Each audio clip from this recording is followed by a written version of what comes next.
buenas noches amigos de Que No Te Lo Cuenten. Estamos felices de acompañarles a final de semana, como siempre Joana Astud y una servidora Cristi Pimentel, como siempre trayéndole contenido interesante. Entonces, tomando ya un respiro acerca de las elecciones, de las campañas políticas, de las propuestas de los diferentes candidatos que desfilaron por acá en nuestro programa, tenemos un contenido más relajado, para disfrutar de algo que todos nosotros nos encanta, el café. Pero primero vamos a conversar sobre lo más relevante de la semana y tenemos hoy como invitada especial a Alejandra Paredes. Ella es Alejandra Paredes Aguilar, ella es estratega de comunicación y relaciones públicas que nos acompañará a comentar lo más sonado de la semana. Entonces, aquí te Joana, saluda a tu público.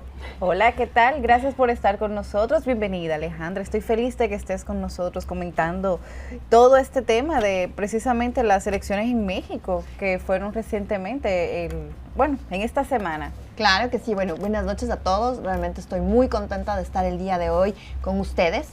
Definitivamente sí ha sido un tema controversial en unas elecciones históricas en donde Claudia Sheinbaum gana con un 68% la presidencia de los Estados Unidos mexicanos. Y obviamente es importante destacar que no solo gana por un voto femenino, más del 58% es un voto masculino, chicas. Wow. Es un voto duro en donde se ve reflejado que aproximadamente entre el 65% son personas menores de 30 años, el 60% son personas que más o menos ganan mensualmente en lo equivalente entre pesos mexicanos y pesos dominicanos, menos de 30,000 pesos dominicanos.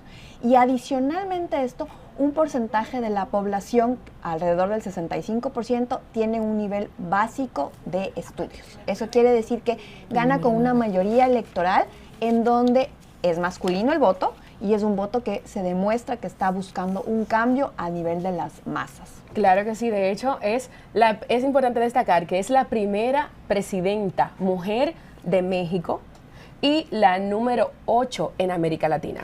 La número 8, en efecto. Mira, también hay que entender que Claudia Sheinbaum, de 61 años de edad, es de tendencia de política de izquierda. Entonces también viene anclada bajo el alita, como decimos, de AMLO, del famoso Andrés Manuel López Obrador, que ya desde el 2006, en elecciones también muy reñidas, ha venido peleando y la ganó finalmente y ahora cobija a Claudia Sheinbaum en un movimiento estratégico, como son los movimientos de tendencia de izquierda, coloca un voto femenino, pero también en un país en donde las elecciones definitivamente no son obligatorias, el voto popular del lado masculino se acerca, pero no sabemos si votan por ella, por ser mujer, o votan por la continuidad de Andrés Manuel López Obrador. Eso es importante destacar. Y también que Claudia Sheinbaum, a los 61 años de edad, siendo mujer, ¿a qué retos políticos, económicos, profesionales se va a enfrentar?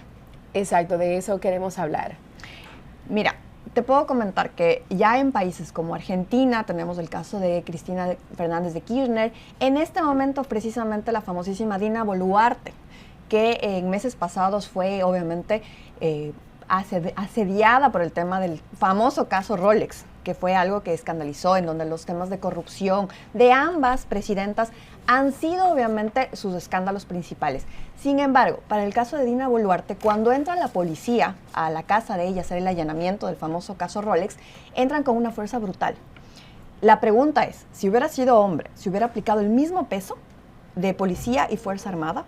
Entonces, además de que obviamente Claudia Sheinbaum en este momento, en su época Cristina Fernández de Kirchner y actualmente Dina Boluarte ya enfrentan retos políticos, económicos y obviamente también de calidad de vida, de mejorar la vida de sus habitantes, también tienen el peso de ser mujer.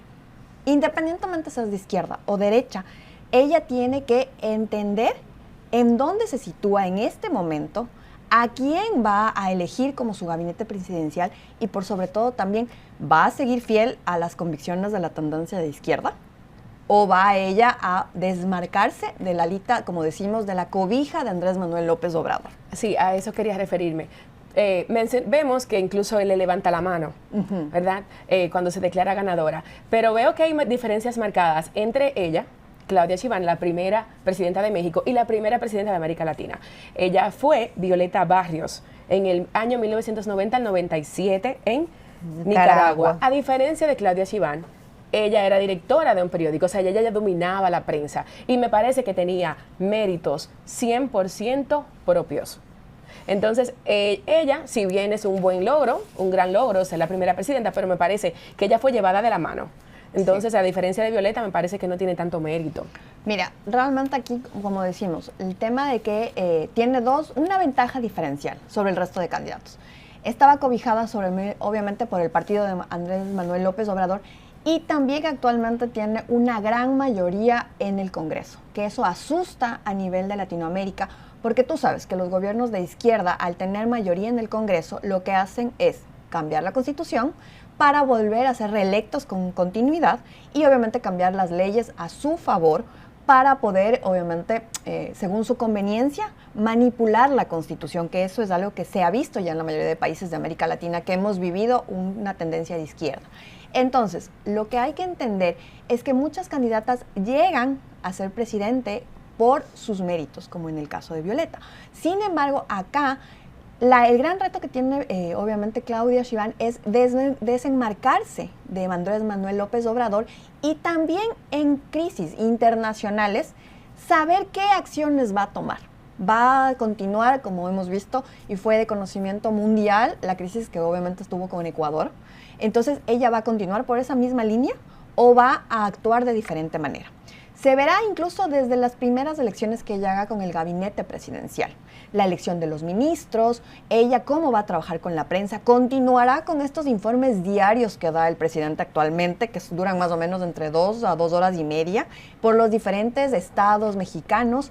Ella podrá apalancar todo este proyecto político que tiene la tendencia de izquierda, porque hay que entender que las izquierdas llegan al poder con un proyecto político ya establecido y con una fórmula ganadora. La pregunta es, ¿ella podrá o querrá también bajarse de ese proyecto y comenzar a actuar por ella misma? Bueno, definitivamente esa es la gran curiosidad. En el caso de Michelle Bachelet, que es muy famosa, presidenta 2 veces en Chile. Ella fue incluso ministra de Defensa, la primera ministra de Defensa de América Latina. Yo me sorprendí bastante. De hecho, yo no me imagino a nuestro país cuánto le falta para tener una ministra de Defensa. Bueno, en el caso de Ecuador sí tenemos una ministra de Defensa. De hecho, también tuvimos una ministra de Gobierno. Entonces, yo creo que la República Dominicana sí está preparada. Justamente yo venía durante las elecciones presidenciales del 2024, yo le preguntaba a muchas personas el voto popular, si en verdad, si ellos encontraran una candidata mujer, ¿votarían? Y la mayoría de hombres me dijeron que sí. Hay un voto de confianza en el género femenino, pero que también debe estar apalancado con qué tendencia política tiene. Entonces eso es importante destacar. Yo creo que también en los casos justamente como de Bachelet, que en su momento tuve oportunidad de conocerla cuando fui representante de comunicaciones de la UNASUR en el 2009, es una persona supremamente sobria, es una persona con ideales políticos realmente fuertes, es una persona de edad, pero que en su momento si tenía que tener a todos los presidentes, como lo vimos como en el ejemplo de la UNASUR, que era la Unión de Naciones Sudamericanas, ella ponía una postura clara. Y extrañamente era escuchada por todos los presidentes de ese momento, que era también una coyuntura política interesante. Ahora, lo que sí hay que entender es que también cuando una mujer llega al poder, va a ser evaluada con mucho más rigor que un hombre. ¿Por qué? Porque cuando uno trabaja, normalmente hay estas frases que incluso las mismas mujeres promovemos a veces. Es que está en su momento del mes, es que déjala por ser mujer. Entonces, yo creo que esa carga que tienen hombres y mujeres sobre esa mujer que ejerce el poder va a tener que cambiar en la mentalidad. Realmente, mira, la participación femenina es importante y realmente yo quisiera que tuviéramos en algún momento una presidenta. Sin embargo, al final del día lo que importa es el trabajo que va a desempeñar, sea hombre o sea mujer. O sea, lo importante es que lo que haga sea por y para el pueblo. Y es algo que yo creo que ha carecido bastante en la mayoría de los gobiernos de América Latina. Totalmente, porque mira, si ahorita Claudia Sheinbaum, ¿cuál es el reto más grande que tiene? El trabajar contra el narcotráfico. Los temas de seguridad en México están desbordados. Y obviamente también mejorar la calidad de vida de los mexicanos. Salud, educación, que las migraciones paren. Y ella también tiene una deuda a nivel internacional. Que ya obviamente las fronteras mexicanas sean mucho más regulares con el paso de migrantes. Entonces, Cuando ella comience a trabajar, deberá ser evaluada por su trabajo y no por su género, que es lo que yo siempre le digo a las personas. Que dejemos también hombres y mujeres como de fomentar este machismo de que, es que tomó esa decisión por ser mujer. Sino ella lo que tiene que hacer es, entendamos que tiene una tendencia política interesante y que eso no va a dejar a lo mejor de un momento al otro, pero que sí va a tener esa apuesta de tener que bajarse de ese proyecto político y también de dejar ser apadrinada por Andrés Manuel López Obrador para comenzar ella a actuar. Entonces los frentes que tiene es el interno, con los mismos mexicanos, con su propio partido e incluso con las personas que confiaron en ella para ser la candidata y la futura presidenta de México. Estuve viendo que la Organización de las Naciones Unidas realizó una proyección mencionando que la igualdad de género a nivel de mandatos presidenciales en el mundo se podría equiparar dentro de 130 años. Entonces se hacían esa proyección basado en estudios del pasado, en cómo ha ido creciendo, y vimos que en mayo del 2023, 27 mujeres eran presidentas de Estado. Entonces, basado en eso, en 130 años estaríamos hablando de igualdad de género. Voy con ustedes en la parte donde dice que no importa el género, lo importante es qué hace para la población, pero no podemos tapar el sol con un dedo, y es que las mujeres venimos de una historia de aislamiento, de decisiones políticas, de participación en los ambientes electorales, incluso en la participación empresarial, incluso en las universidades. Entonces, ya que empezamos más tarde a estudiar, a formar parte de la vida productiva, definitivamente también se le da seguimiento como naturalmente cómo vamos, hasta qué punto vamos a poder ser equivalentes o hasta qué punto se alcanzará esa igualdad de género que es tan perseguida por todos. Mira, en el 2017 ya se empezó a hablar, incluso finales del 2016, se empezó ya a hablar del famoso techo de cristal dentro de las empresas y las organizaciones, en donde instituciones académicas de escuelas de negocios promovían programas especiales para altas ejecutivas, en donde te decían, en muchas ocasiones las mismas mujeres somos quienes, al momento de negociar nuestro salario, lo hacemos por el rango menor de lo que haría un hombre. ¿Por qué? Porque sentimos que no estamos dando el 100%, porque obviamente tenemos el tema de si somos madres, si tenemos temas del hogar. Entonces, a veces las mismas mujeres somos quienes decimos, no voy a pedir esa parte económica. Entonces, nos estamos poniendo lo que se llama el famoso techo de cristal. En esta ocasión, yo creo que obviamente si han pasado 130 años en que podamos tener esta igualdad política, es una lucha que debemos seguir haciendo y que también debemos entender que ambos géneros van a tener que equilibrar, obviamente ya no hablar de una igualdad, sino del equilibrio, porque también hay el otro lado, ¿no? Que somos muy feministas y que a lo mejor estamos faltando el derecho a los hombres, al otro género. Entonces, ya no hablar tanto de un tema de igualdad, sino de un equilibrio para ambos géneros y que también cuando un hombre ejerce trabajos que tradicionalmente fueron de una mujer, no sea estigmatizado. Entonces, ahí lo interesante es que ahora Claudia Sheinbaum pueda entender el rol y la importancia histórica que tiene para su género y que también sepa entender cuáles son las necesidades que tienen las mujeres en México por sí mismas, en donde como les decía yo, en el 2006 tuve oportunidad de estudiar allá y trabajar hasta el 2008, entender que en las zonas rurales de México hay una gran demanda de que las mujeres tengan, obviamente, derechos fundamentales y sean respetados. Y se baje todo el tema de feminicidios y, obviamente, también la Constitución ayude a que las mujeres tengan mejor calidad de educación y salud femenina y reproductiva.